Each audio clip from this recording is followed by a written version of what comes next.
How do you do? Just a word of friendly warning. I think it will thrill you. It may shock you. It might even horrify you.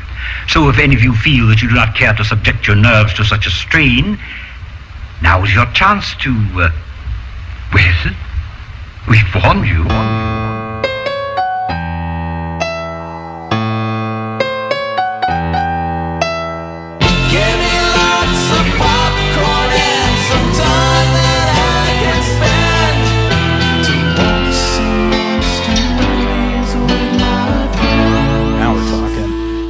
All right. Hey, everybody, it's Freddy. I'm here with Henrique Couto. He's a local director. You may know his work, the Babysitter Massacre in particular.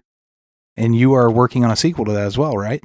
I am working on two sequels. Working on Babysitter Massacre 2 Sleigh Bells and Babysitter Massacre 3 Overnight. Nice. So I had the opportunity to watch the first Babysitter Massacre, and I know that you're in the schlock genre, right? Is that how you would define it still? That one is definitely in the schlock genre. I've done a lot of films in a lot of different genres, but Babysitter Massacre was a little bit earlier in my career. We shot it 6 years ago, and it was my fifth feature. And at this juncture, right now, I've just done 16 total features. So Babysitter was kind of like a launching point, but I've always had a heart in horror. I've done family movies and comedies. I even did a Western. But the horror genre, I always seem to land there. I mean, I myself am a big horror fan. I think that kind of goes with the territory. It's hard to make horror movies if you don't love watching them. So, but I've definitely made a few schlocky films, and Babysitter Massacre is a standout in that way. So, question, like, how would you define schlock? Like, say a listener is like, what is schlock? Well, to me, schlock is something that's enjoyable regardless of its production value or regardless of its aptitude. I think aptitude is a word because I don't want to say ineptitude. But I think that's, when something is charming, and that allows you to suspend your disbelief. That to me, that is what schlock is all about. So what do you think, not to split hairs, but what's the difference between something like a camp value type of movie and a schlock movie? Like, do you define any difference between those two? Ooh, that's tough because I feel like camp is a little broader than schlock. Yeah. Like I think schlock is more tied to kind of the horror sci-fi genre, as to where camp can be also like Grease 2, right? And Rocky Horror Picture Show, and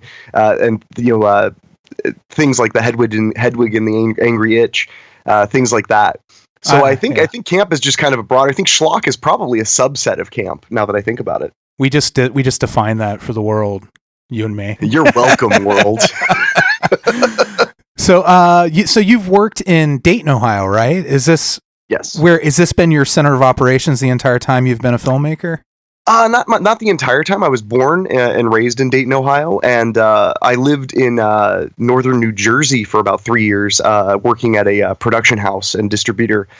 And that's kind of where I got my foot in the door in the business. It was right when I turned 18, and I did 2 movies out that way. I did a movie called, ironically enough, called Faces of Schlock, which was my second film, which was kind of a run on Faces of Death, which at the time we were under the impression was getting remade. So we aped the title, and that remake never came. And I did a film called Bleeding Through, which I also shot in New Jersey and in eastern Pennsylvania. But other than that, my entire filmography has been based in the Dayton area. So, like, this is like guerrilla filmmaking to a certain extent, which I think is common of most people who make films in this area of the country. I mean, clearly we do have big films coming through, like the Cincinnati area and the Northern Kentucky area, more and more over the years. But I think there's something about like digging into what resources you have here and creating something. Clearly you're doing it for the love of it. When you see something like Babysitter Massacre, where you have I gotta ask too, like how do you put together a cast for a movie like that where where you're just like, hey, about 50% of you are going to be completely nude? Well, it's funny you should ask. It's really as simple as putting out a casting call and being honest and direct. I mean, that's really what it comes down to. Putting out a call saying you're looking for female, early 20s, will be killed in the movie, has to be okay with partial or full nudity. As long as you're upfront, it's not that challenging of an element. One kind of cool thing that I think people haven't realized is that horror movie fans they're self-aware. So like when you're working with actors and actresses and you're making a movie like Babysitter Massacre, if they themselves are fans of the genre, they're completely aware of the type of movie you're making. They're completely aware of the gears that have to turn in order for the film to reach its climax.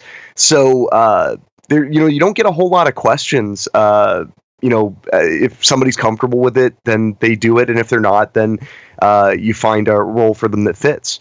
That was one element we did in particular in Babysitter Massacre was it was just a matter of the actors were already cast, and then it was a matter of what they were comfortable with was what they did in the movie.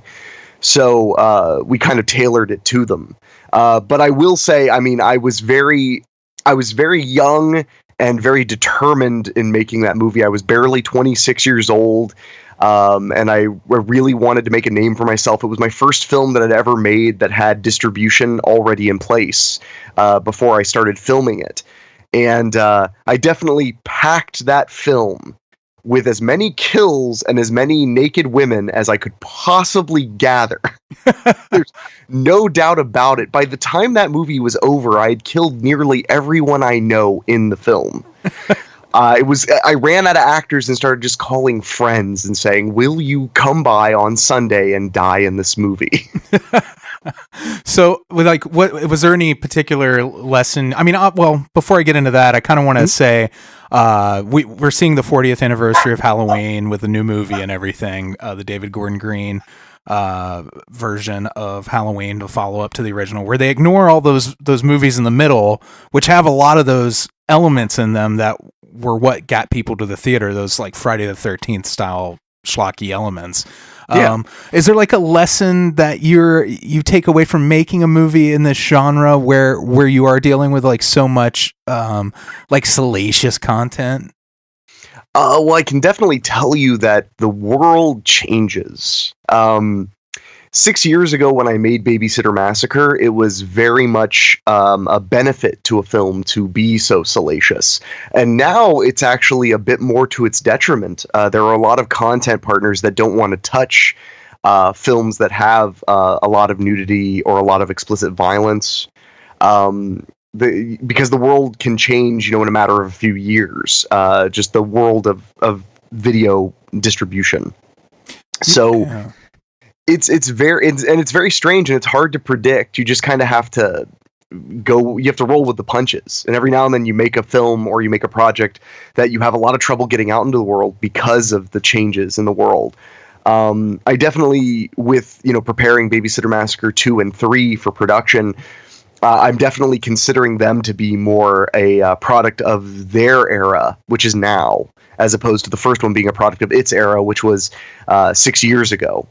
When I made Babysitter Massacre, we were at the tail end of torture porn that was that was about to end, and we were right at the beginning of 80s nostalgia, which I think we're like right in the peak of right now.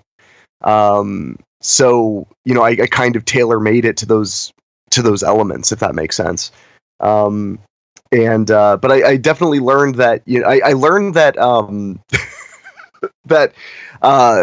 I learned that you can certainly shock people. You when you spend the amount of time I spent making Babysitter Massacre, which was about 7 or 8 months, just trying to cram it full of all of the elements you absolutely love of the slasher genre. When it's all put together, sometimes you're surprised when you realize, wow, this is more gratuitous and more grotesque than nearly any of those movies. Yeah, well, there's something to be said about when you're making a movie like your film, where it's hard to create the nuance when you're not shooting on film and you're not dealing with the resources and the lighting and all that, where everything seems so much more stark, I think, when you're shooting digital, and it just seems so much more matter of fact that I think it is more shocking when you see a fully nude actor on screen, totally lit, and then, you know, the next time you see them, they're tied to a chair and they're being tortured. And again, it's one of those things where it's so tricky, and I think that's something that a lot of indie filmmakers who go in, especially and go into the slasher schlock genre right out of the gate. I think they don't realize like what the end product can be such a slap in the face to the viewer the first time they see it, where you're like, whoa, because you're probably so deep in it when you're working on it that I guess it just doesn't seem as stark to you when you're working on it every day and you're thinking this is make believe, and then somebody on the other end sees it and they're like, is this a snuff film? Oh, no, I mean, and you know, the funny thing is the movie I made right after Babysitter Massacre was a family comedy about a talking dog. It was called A Bulldog for Christmas, and one of the reasons I made that movie immediately following was I was just so tired of filming people tied to chairs screaming. I mean, honestly, I needed like a palate cleanser, because it started to affect my psyche a little bit, you know, just filming really gruesome things. And I will say, that was one of the kind of the goals I had with Babysitter Massacre, was to not pull any punches. So because I had this attitude, it's hard for me to place it now because, you know, it's been a while, but when I was making it, I had this attitude where I was like, you know, I don't necessarily want to make this movie so gruesome, but at the same time, there's an audience that would really like it to be so gruesome. So I have to make it pay off the way I want it to, which is to make it unrelenting. To make it, to make it very like, well, you wanted horrific. Here's horrific. You know, there you go.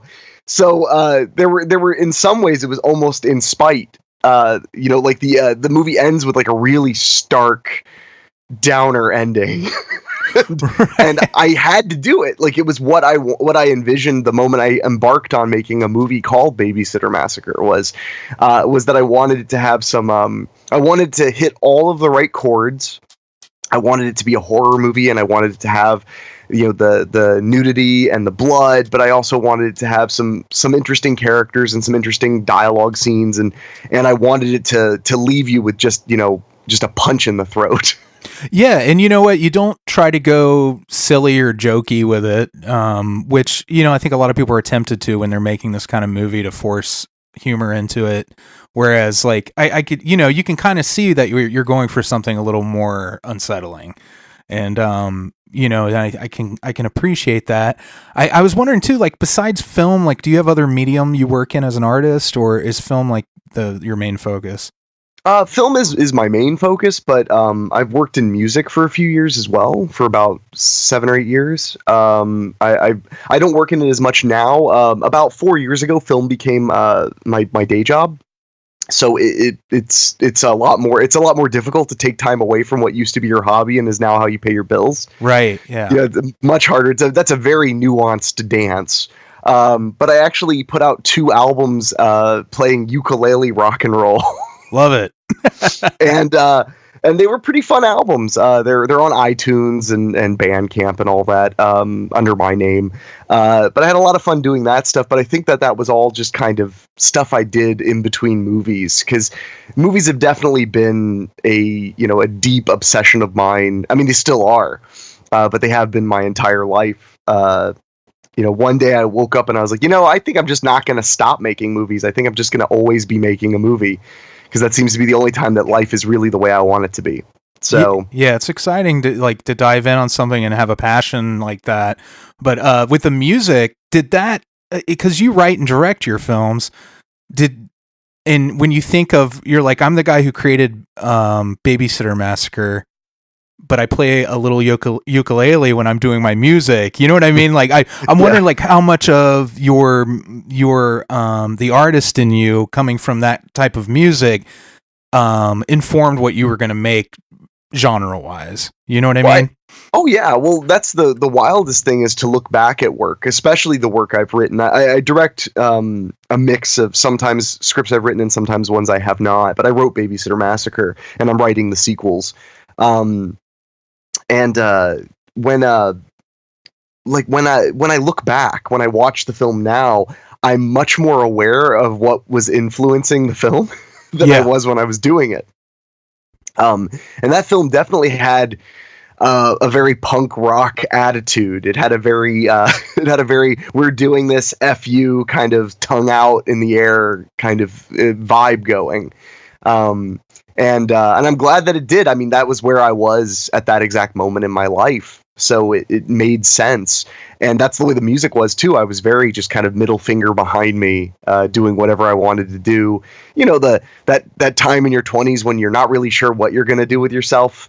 I totally sympathize, man. I get it. Yeah. So it's funny that like I made two movies right around that time. I made Depression the movie, which was a comedy, and then I made Babysitter Massacre right after it. And both of those movies have like a very intense middle finger attitude, because that's where I was in life at that time. After Babysitter Massacre, my life started to right itself a little bit better. And the ship was not sinking anymore, and then I didn't have quite such an angry middle finger mentality because I was actually paying some of my bills and I was actually making my car payment. Right. So yeah. Isn't that I was crazy? a little bit kinder. I was a little bit nicer, more polite. Person. But when those movies, that's why the hardest part about coming up with a sequel for Babysitter Massacre has been finding that space that's honest and in the same that's in the same vein as that film, but I also know that this film has to be a product of its time, the same as that film was a product of its time, if that makes sense. Yeah, it does. And I think that you've tapped into something really important when you are like a sole creator working on a project, where you're kind of the captain of the ship, but you're also an artist and you want to express yourself and not just, put something out that's just a product of the times, but the product of where you are in the times, I guess. Yeah. Not to overthink like a slasher movie. Like I'm sure you probably are in the same position where you're like, you want to strike the balance between art and entertainment, but yeah. Otherwise, it would be miserable to make it. Right, yeah. But like putting a piece of yourself in there, and I do get the vibe from you that you're a kind person. Thank you. Yeah, so I think, and that I find that with a lot of horror filmmakers, that they're very kind people, who, maybe, like you were saying, had a moment in their life where they were really struggling. And so they related to horror because I think a lot of us find that outlet where we're like, well, at least my life isn't that bad. Well, and I think a lot of, because you're right, I've done a ton of horror conventions. I've met tons of people who make horror movies and love watching them, and they are generally very gentle people. And I think that aside from the fact that the average person is pretty gentle, I think that it also has something to do with the fact that when you get fascinated by a horror movie, I think a lot of times it's also because you don't understand what you're seeing. Like, you're fascinated by it because it's not in your mind. Like, you wouldn't do what you see in Saw. Therefore, it's incredibly fascinating. You wouldn't kill a bunch of teenagers at Camp Crystal Lake. Therefore, you're very interested to see why and how they're being killed. You ever run into the flip? Like every once in a while, I'll meet someone because again, I'm the same. I do a lot of go to a lot of horror conventions and stuff. But like you'll meet somebody who totally empathizes with the killers in the movie, and they just give off that vibe where you're just like, you have either killed someone or you're going to. I will say, without wanting to alienate my audience, I've met people like that. There's no doubt about it. Right, yeah. And you're like, whoa, yeah, because I mean, it's inevitable when you work in the horror genre, whether you're on the journalism end or the creative end, where you will run into people who are maybe attracted to it for a completely different reason than your average horror fan. Oh, there's no doubt. And I mean, I meet a lot of people who sympathize and empathize with killers because a lot of times killers have very, dating all the way back to the Universal monsters. Many of the monsters had very humanizing backstories. Yeah, it's true, and I think a lot of times it's like a window into worst case scenario bullying retaliation. I think those are often the people that were like bullied to the point of feeling completely helpless, and then they see a movie like Friday the 13th where they see these teenagers who are kind of proxies for their bullies, and then they see this kid who has been bullied more or less, exacting his revenge. So I've always found that kind of a fascinating balance, like, because as I talk to fans, I generally, like, I'm real open to being like having relationships with fans of slasher films and stuff, and we become real friendly, and sometimes we even we'll meet in the real world and everything. And I'm like, there's gonna be that one that's just nuts that's gonna stab me the next when I go to the bar with them or something. So I wonder, as a filmmaker, like, how often have you been in that situation when you're making this genre of film, especially when you're an accessible filmmaker who's working locally? Luckily, it doesn't happen often, and usually it happens via email. And usually it happens with a safe distance. But I have had people contact me. A friend of mine I work with, he's a screenwriter named John Oak Dalton. He likes to refer to these types of people as borderline people. Yeah. Because he'll tell me every now and then, he'll be like, I saw some comments on your on that Facebook page, and it looked like a couple of those were some borderline people. Might want to keep an eye on them. And that's kind of what you do, is you just kind of keep an eye on them and make sure that they're harmless. Yeah, I know, because you want to be good to your fan base. Yeah, absolutely. And there is always that balance you've got to strike, because I think as filmmaking becomes more, where regular artists who didn't have to have a studio come in and give them money can make movies. You build a fan base, but you don't have that barrier of the studio protecting you from that audience. Not to get too dark, I feel like I've gone to a really dark place in this conversation. But I just think I find it fascinating, and I think the reason I'm thinking about it so much is I was just at the Halloween 40 convention in Pasadena. Oh, yeah. And one of the people who asked a question, he was dressed as Michael Myers, and all he wanted to know was what the actor playing Michael Myers felt about how he was killing people, like how he ramped himself up to kill all these people. And it was really a weird phrasing to his question, and he looked really like pumped up when he walked away from the microphone, like he had just got out of a fist fight or something. And it got my imagination going. And when you and I were talking around that same time, I was like, well, you made the Babysitter Massacre. That's kind of down this same lane. Only, when you go to a panel, you don't have a handler probably filtering people for you, right? No, I do not. The worst I've gotten in particular about Babysitter Massacre is I'll get the Facebook messages wanting the information of the women in the movie. Oh, and yeah. That's creepy and problematic. Obviously my immediate response is just, I don't have that information to give to you, and I would not if I had it. Right. Even if it's just them asking what their name is, I'm like, I can't help you with that. I can't, and then when it gets more borderline is if they say, well, I'm going to make a movie and I want to talk to them, I'm like, I cannot help you. I'm sorry. I am the buffer for them between any borderline fans, getting a hold of them. So that has happened once or twice. Luckily, overall, it's been really positive. And at all these horror conventions over the years, luckily, there haven't been a lot of those people, but there are some. And that example that you referenced from Pasadena sounds, very similar to some of the people I've heard of over the years. Like, I heard about something like 15 years ago, at a convention, some guy threw holy water on Linda Blair. Oh, really? I don't know if you're hearing about that. I haven't heard about that one. That's crazy. I don't know. Maybe that was just a rumor, but I heard about that when I was very young. And then Linda Blair didn't do a convention for a really long time. Yeah, at least it was just water. You know what I mean? Yeah. You're kind of like, oh, thank God. Like, could you imagine? Right? Yeah, what Jodie Foster has to deal with, what people were throwing at her. The Silence of the Lambs fans. So. But yeah, really.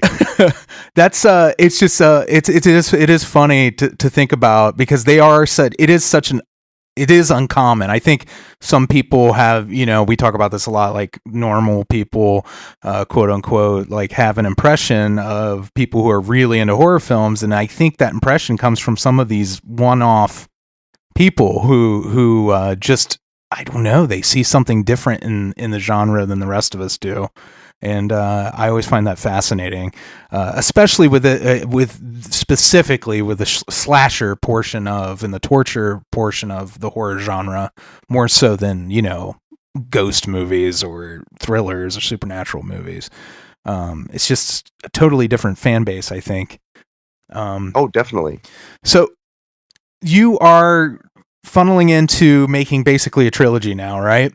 Yes. So how much of what you're doing, because a lot of what we talked about with the first one was like spectacle, like nude women, extreme violence. Like, is this more like you're saying you're adapting to the changing times? Are you shifting to like a more focus on storytelling or scares, or what in particular? Well, we're going to be pivoting in a way. There's still going to be. I mean, it's still called Babysitter Massacre 2. So there's going to be blood. There's going to be a body count, and there's going to be babes. It's the law of the land. One of my biggest rules of filmmaking is when I'm making a movie and it has a title. My thought is, if a random person decided to rent this movie and get some pizza, would they be happy or would they be sad? That's a good rule of thumb. Yeah. So when I made Babysitter Massacre, I was like, I want to make the movie that someone who would rent Babysitter Massacre would want to watch.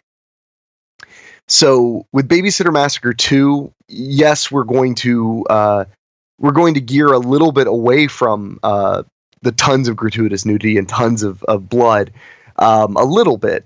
But we have this really cool new area to play with, because in creating a sequel, I get to expand the storyline entirely, as to where it originally only existed in one film.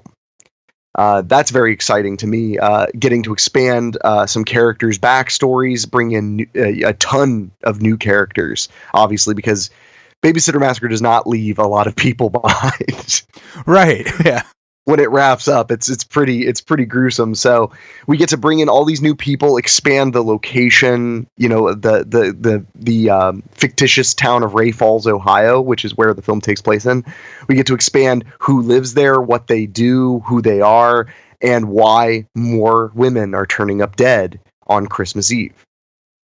So I am going to play a little bit harder into the character element. It's going to be a little bit more of a whodunit. There are many possibilities for who the killer is, and you just have to watch and find out. So it'll be a little bit different, but I also couldn't have made the same movie again if I tried. I mean, I would not be able to, because it was such a product of its time and a product of where I was at the time I was making it. And nor should you try it. I think that's what's great about an indie filmmaker is you have control and you want to grow as an artist. So like, why not do something different? Because I feel like, I think an audience will follow you if they like what you do, even if you modify it in a way that really fits who you are as a person now. Because it's like you said, 6 years is a long time to develop. Definitely, and that's why we took the film to Kickstarter, because that means that there are there's one chef, and that's me. Yeah. And that means that I get to make the sequels exactly the way I want them to be, to make them hit the notes I really want to hit, which I'm very excited about. Because I've been toying with, I mean, obviously, when you make a movie called Babysitter Massacre, in the back of your head, you're already thinking about a part 2. I mean, you just are. So I've been thinking about a part 2 for years, easily the last 4 or 5 years. And I actually recently got an email from a fan who asked, he was like, I'm super excited about the sequel and you have my support, but how are you going to do a sequel? Like, with the way the first one ended, how are you going to do a sequel? And I wrote him back and I said, well, I can assure you that over the last 6 years, I've come up with a couple of ideas. Right. Yeah. Did you also say, hey, it's it's kind of the slashers genre. Don't assume any chapter is closed. Well, that's true. I do. I have made the decision that so part 2, Sleigh Bells, is going to be the Christmas themed follow up to part 1, and then part 3 is going to be an unrelated film. We're going to go kind of in the direction of Slumber Party Massacre, where part 3 is going to be a new story with a new killer, new babysitters. So I get to really put a bow on that storyline, which I'm really excited about, getting the opportunity to one last time put the period down on it, and then get to try a whole new sandbox, a whole new slasher sandbox with Babysitter Massacre 3 Overnight, which is going to be a summer camp themed slasher movie, because I want to hit every goddamn note. So you mentioned the Kickstarter, and we hadn't said this on air, but you've already beaten the goal you set for yourself, right? Yes, sir. So everything above and beyond at this point is just going to make a better movie, essentially, right? That's the plan. What we're doing is we set a goal of $13,000, and as we're speaking, it's at $14,678. So every $1,000 we go over the goal, we're actually adding a perk for everyone who contributes. So like when we hit $14,000, we gave everyone who contributed in the bottom tier or higher.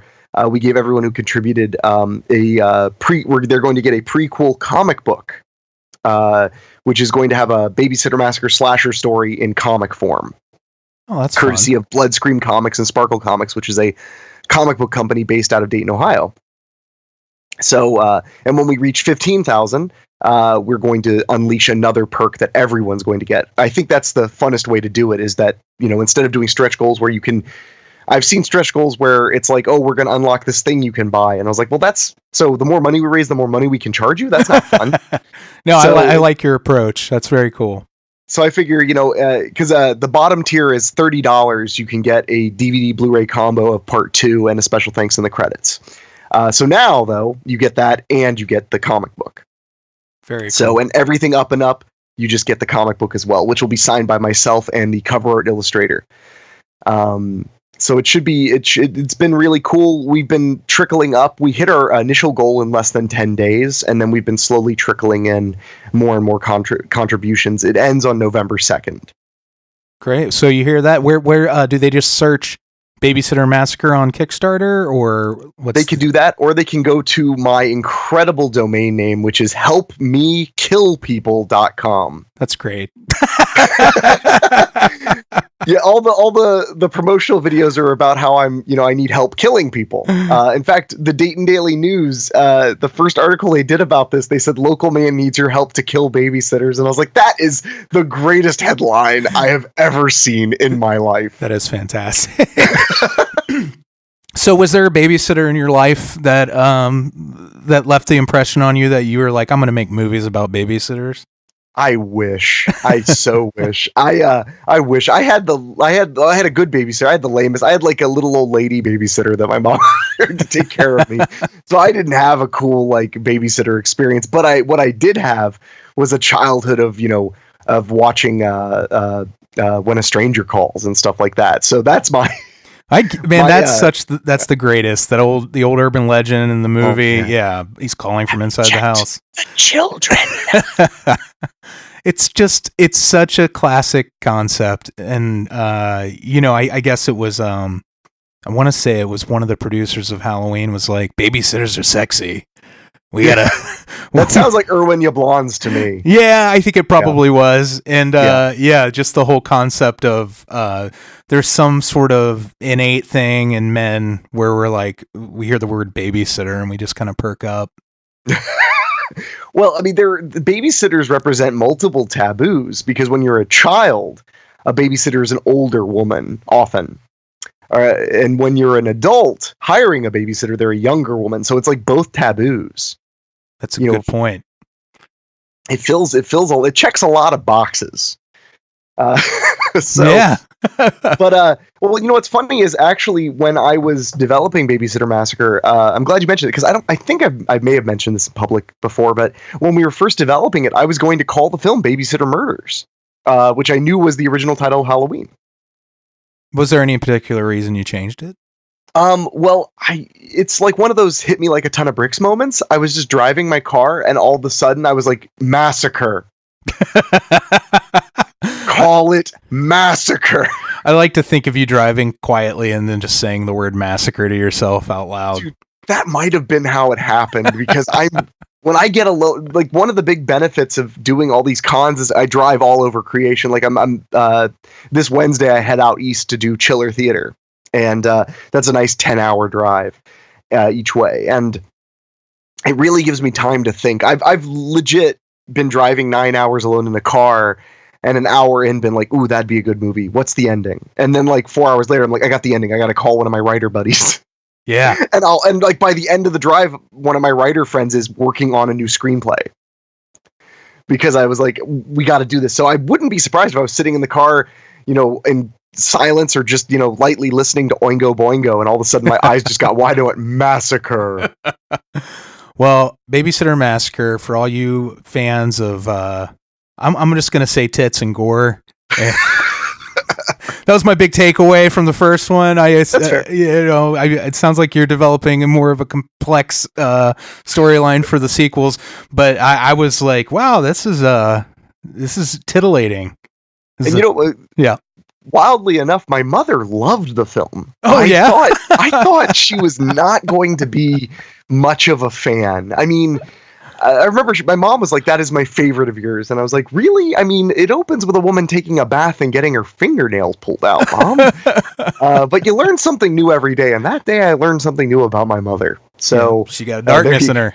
She was just like, but it's such a thrill ride. It's so much fun. And I was like, well, I can't argue with my mother. I got to say, I want to see a Bulldog for Christmas, though. Well, that's on Amazon Prime, and if you've got little ones, or if you just love the Christmas spirit as much as me, it's a perfect one for them to watch. I love that you have, you know David Couto? Dakota. I can never pronounce French names. Oh, I had trouble with it. I used to think it was Dakota, like this, like that was pronounced, but Dakota. I met him recently. Yeah. Yeah, but I'm very familiar with his work. Yeah, I think I have a lot of fun because he does the same thing where he zigs and zags out of like kind of schlocky stuff into family films, and it's just an interesting mix. And it keeps things interesting, man. I mean, I've done a romantic comedy. I did a Western, which I had a really good time making. It's all about keeping that spice going. It's actually funny because when I first started kickstarting movies, I would kickstart movies that I couldn't raise money for traditionally, like comedy or a talking dog movie or whatever. I would put them up for crowdfunding because I couldn't get a producer to pay for it. And when it came time, I took about 2 years off from crowdfunding. And when it came time that I was like, I need to crowdfund a new movie and do this, I was like, what can I do? And then all of a sudden, it was like hearing Massacre. I was like, franchise. You could make 2 Babysitter Massacre movies for a reasonable amount of money. You could, because it's what you do. So I was like, holy crap. And what could be more fitting, with how much Babysitter Massacre 1 pays homage to 80s slasher movies, the only way I could pay more homage is to make 2 more. Yeah. Go for it, man. Chase the dream. Yeah. Exactly. So that's what we're doing, man, and we're doing it. So, well, it's really great meeting you, Henrique. And I gotta say, and speaking of French names, I thought I asked you when we started talking earlier. I thought it might have been Henrique. Yeah, that has such you feel so exotic. I know. I once got a review for my film Bleeding Through, and the reviewer, God love him, because he liked the movie, but he actually said, he was like, Henrique Couto is my new favorite modern foreign filmmaker. And I was like, I'll take it. I know I got an odd name, so I'll take it. It's the French New Wave, Part 2. By way of Portugal. By way of Portugal. Is that a Portuguese name, really? It is. It's not pronounced the Portuguese way. I was not raised by the Portuguese side of my family, so we English the pronunciation, but yeah, I've got a very Portuguese name. In fact, my Western Calamity Jane's Revenge came out in Brazil, and they dubbed it in Portuguese, and all I was thinking when I saw that it came out is I was like, man, I bet you when the credits roll, they're like, yeah, one of ours. That's so cool. Well, this was fun, man. And you're so close that I know you have a cold right now. Maybe when you're feeling better, if you ever want to grab a beer, let me know, or a glass of wine or whatever. I'm a Diet Coke man, and I would love to. All right, that sounds good. So no ayahuasca or peyote. No, I'm kidding. Well, not the first time we meet. I got to make sure you're not one of those drooling psychopaths. I could be one of those weirdos. You don't know. You never know. All right. Well, thanks, Henrik. Thank you so much, man. You bet.